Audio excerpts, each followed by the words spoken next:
ماہ ربیع الاول اپنی رونقیں بکھیرتے ہوئے ہمارے درمیان سے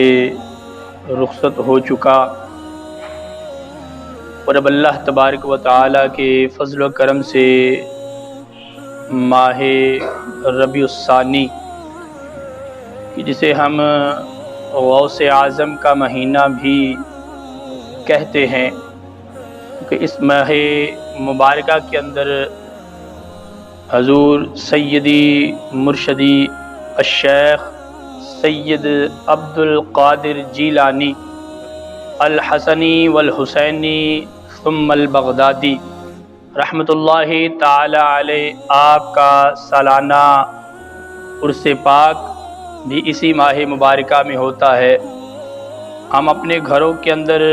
ماہانہ جو 11ویں شریف کی محفل پاک کا اہتمام کرتے ہیں، اس محفل پاک کا تعلق بھی حضور غوث اعظم سے ہے، اور یہ ماہ مبارکہ بڑی 11ویں شریف کا مہینہ بھی ہے، اور حضور غوث اعظم رضی اللہ تعالی عنہ آپ نجیب الطرفین سید ہیں۔ سبحان اللہ۔ نجیب الطرفین سید اسے کہا جاتا ہے کہ جو ماں اور باپ دونوں کی طرف سے سید ہو، اور حضور غوث اعظم رضی اللہ تعالی عنہ آپ کو یہ مقام و مرتبہ بھی حاصل ہے کہ آپ والد محترم حضرت سیدنا ابو صالح موسیٰ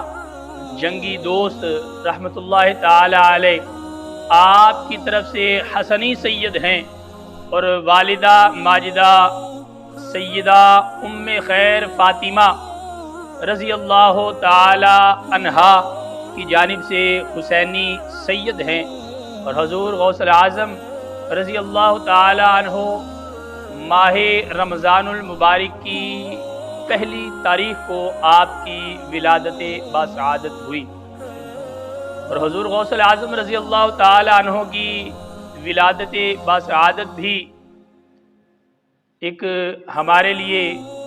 کرامت ہی کی بات ہے، اور جس طرح آقا دو عالم صلی اللہ تعالی علیہ وسلم کی ولادت سے قبل اللہ تبارک و تعالیٰ کے انبیاء اکرام علیہم الصلاۃ والسلام حضور علیہ الصلاۃ والسلام کی والدہ ماجدہ کو ہر مہینے